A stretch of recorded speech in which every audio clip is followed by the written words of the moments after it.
আমার মেয়ে যখন 1 মাস বয়স তখন থেকে আমি ওকে বই পড়ে শোনাতাম এভরিডে, যেটা এখনো যখন সে 3 বছর হতে যাচ্ছে এখনো এটা আমাদের ডেইলি রুটিনের মধ্যে থাকে। আসলে অনেক মা বাবাই ভাবেন যে শিশু যখন বুঝতে পারে না তখন তাকে কেন আমি বই পড়ে শোনাবো। সত্যি কথা বলতে জন্ম থেকেই শিশুদের গল্প পড়ে শোনানো তাদের মানসিক ও সামাজিক বিকাশের জন্য অত্যন্ত গুরুত্বপূর্ণ।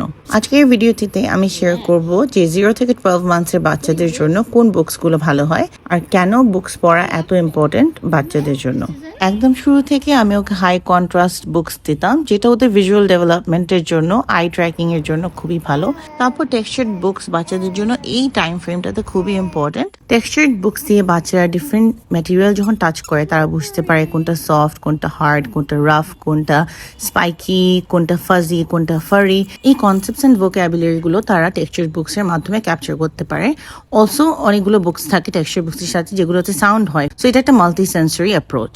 নেক্সট বুকটা হচ্ছে পিকাবু বুকস। এন্ড পিকাবু কনসেপ্টটা আমরা কেন আসলে বাচ্চাদের সাথে খেলি, এটা হচ্ছে একটা ইম্পর্টেন্ট ডেভেলপমেন্টাল মাইলস্টোন যেটাকে অবজেক্ট পার্মানেন্স বলে। অবজেক্ট পার্মানেন্স হচ্ছে বাচ্চা বুঝতে শুরু করে আস্তে আস্তে যে কোনো জিনিস যদি আমরা লুকিয়ে রাখি আর তার চোখের সামনে থেকে সেটা সরে গেল, জিনিসটা কিন্তু আসলে লুকিয়ে আছে, সেই জিনিসটা কোথাও উধাও হয়ে যায়নি। আমার জবে আমি বেশি দেখি হচ্ছে চিলড্রেনদের স্পিচ ডিলে নিয়ে বাবা মাদের কনসার্ন। এটার জন্য নাম্বার 1 টিপ হচ্ছে কনভারসেশনস করা বাচ্চার সাথে is the most important thing you can do for speech delay, and book reading is a great way to start these conversations কারণ আপনারা বইতে যা দেখবেন সেগুলো নিয়ে কথা বলবেন, ডিসক্রাইব করবেন।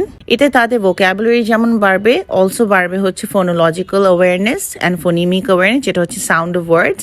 এই বুকসগুলো লোকালি কোথায় পাওয়া যায় সেগুলো আমি ক্যাপশনে লিংক করে দিচ্ছি আর মেনশন করে দিচ্ছি, আপনারা অবশ্যই চেক করে নেবেন। ভিডিওটা ভালো লাগলে প্লিজ লাইক করবেন, কমেন্ট করবেন অ্যান্ড শেয়ার করবেন।